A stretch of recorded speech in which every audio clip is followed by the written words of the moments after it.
പെണ്ണെ, നീ ഇങ്ങനെ സന്ധ്യാസമയത്ത് ഒറ്റയ്ക്ക് ഇറങ്ങി നടക്കരുത്.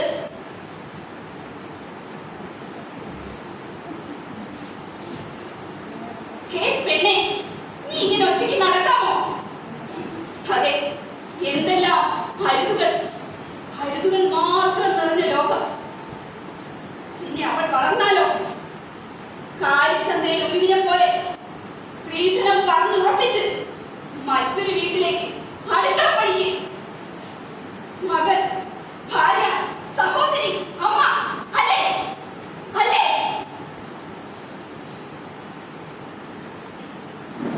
ഞങ്ങൾ സ്ത്രീകൾക്കുമില്ലേ സ്നേഹം കൊതിക്കുന്നൊരു മനസ്സ്? സ്നേഹിക്കാനും സ്നേഹിക്കപ്പെടാനും മാതൃഭാവത്തിനപ്പുറം ചില വാത്സല്യങ്ങളും ഞങ്ങൾക്കുമില്ലേ? പറയൂ, പറയൂ, പറയൂ, പറയൂ. ഞങ്ങൾ സ്ത്രീകൾ ശാപജന്മമാണോ? ആദികാവ്യമായ രാമായണത്തിലും മഹാഭാരതത്തിലും എവിടെയാണ് സ്ത്രീ സംതൃപ്തിയായിട്ടുള്ളത്? പുരാണങ്ങളിലും ഇതിഹാസങ്ങളിലും അവിടെയില്ല.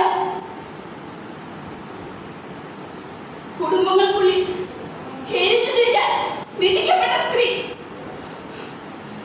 അവളെ ആരറിഞ്ഞു? അവൾക്കുമില്ലേ ഒരു മനസ്സ്?